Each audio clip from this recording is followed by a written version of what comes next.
Приїжджають з міста агітатори, проплачують людей. Нам тут, на нас тут такий тиск, що ми не знаємо вже куди діватися. Збирають, спеціально збирають своїх людей проплачених, які кричать, оскорбляють нас, уніжають, нам жити не дають.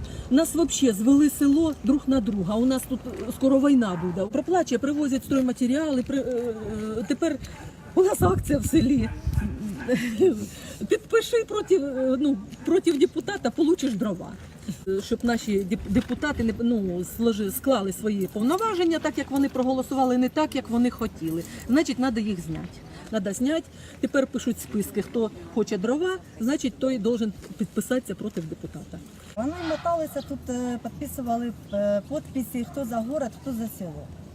Впереди бежал наш мэр города, за ним Долгая, и предлагал. Если человек говорил, я голосую за село, он разворачивался, сразу уходил. Если за город, мы жмем руку, що вам треба, ми вам завтра привеземо.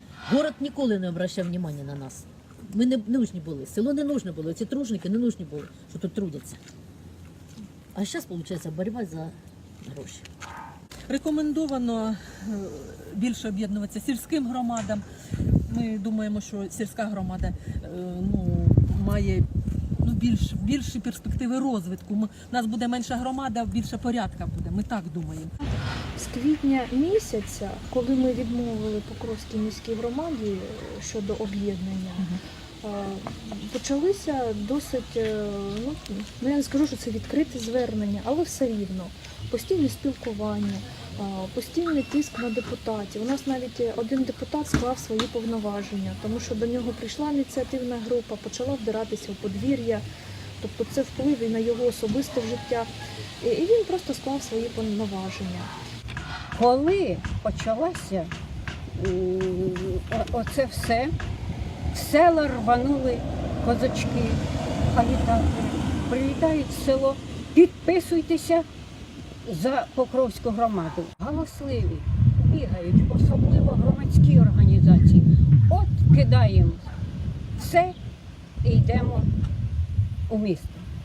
Я не знаю, яку позицію займає в даному випадку обласна, але я проти. Там, де я живу, мої жителі проти. Я звертаюся до інтелігенції, депутатів, небайдужих людей. Врятуйте українське село, колиску України.